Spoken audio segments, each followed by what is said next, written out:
जो अपने चाय बागानों और सुंदरता की वजह से वर्ल्ड में फेमस है, वो आज कमजोर पड़ता हुआ नजर आ रहा है अपनी कॉम्प्लिकेटेड पॉलिटिक्स की वजह से। एक ऐसी पॉलिटिक्स जो पावर गेम का हिस्सा है और जिसने किसी न किसी रूप में इनके जो ड्रीम है, जो वहां पे रहने वाले गोरखा कम्युनिटी के लोग हैं जिनका बहुत टाइम से ये ड्रीम है कि गोरखालैंड अलग से एक राज्य बनना चाहिए जिसमें उनके जो राइट्स है वो डिप्राइव ना हो, वो भी कहीं ना कहीं कमजोर पड़ता जा रहा है। तो आज इस वीडियो में हम बात करेंगे उस कॉम्प्लिकेटेड पॉलिटिक्स के बारे में जो दार्जिलिंग में अब अपने पांव जमा रही है, और साथ ही साथ जितनी भी वहां पर एक्टिव पार्टीज हैं वो एक्चुअल में कर क्या रही हैं, क्या घोटाले हैं, क्या करप्शन है और दार्जिलिंग पे इसका क्या असर पड़ रहा है। वीडियो को अंत तक जरूर देख। 1980 से गोरखालैंड मूवमेंट की स्टार्टिंग हुई और ये जो गोरखालैंड मूवमेंट की स्टार्टिंग की थी वो सुभाष गिशिंग ने की थी।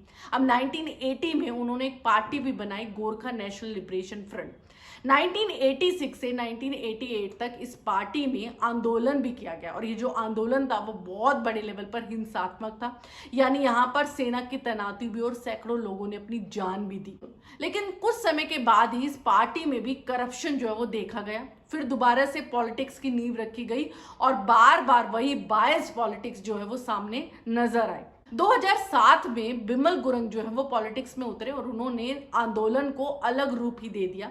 105 दिन तक जो है वो प्रोटेस्ट चला दार्जिलिंग के इस मुद्दे को लेकर कि हमें एक नया, एक अलग राज्य चाहिए जिसे गोरखालैंड पुकारा जाए, जहां पर इनकी राइट्स डिप्राइव ना हो, ये अपनी प्रशासनिक और कानूनी लड़ाई भी जो है वो स्वयं लड़ सके। और 2011 में डीजीएचसी से हटाकर जो है वो जीटीए की स्थापना हुई, जो कि गोरखालैंड टेरिटोरियल एडमिनिस्ट्रेशन था। और जिस पार्टी से बिमल गुरंग थे वो थी गोरखा जनहित मोर्चा।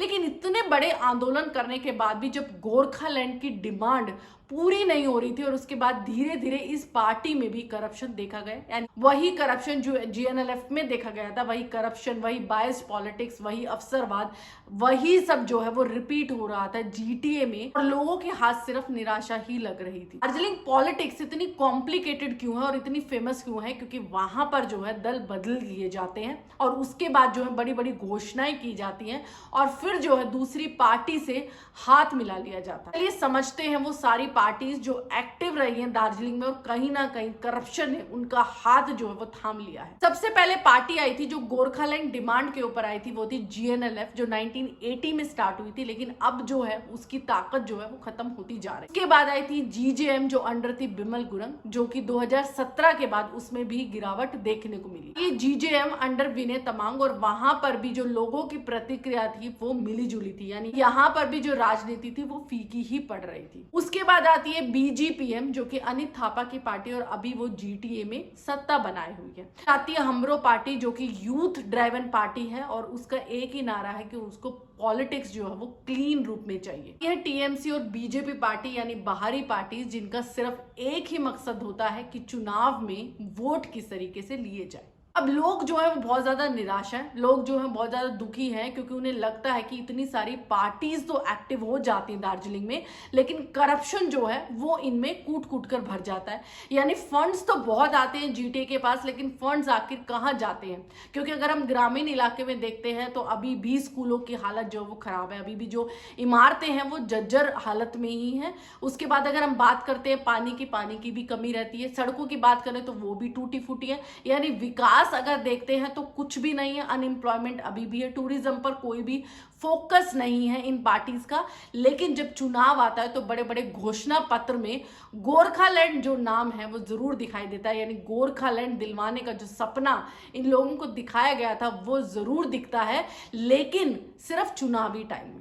लेकिन जो यूथ है दार्जिलिंग का वो चाहता है कि आंदोलन तो ना हो, लेकिन जो ये करप्शन फैला हुआ है इन पॉलिटिक्स में वो पहले उनको क्लीन करना चाहते हैं। विकास की बात कर रहे हैं कि इतना पैसा आ रहा है तो जा कहाँ रहा है, अभी भी जॉब्स क्यों नहीं है, अनएम्प्लॉयमेंट इतनी ज्यादा क्यों है?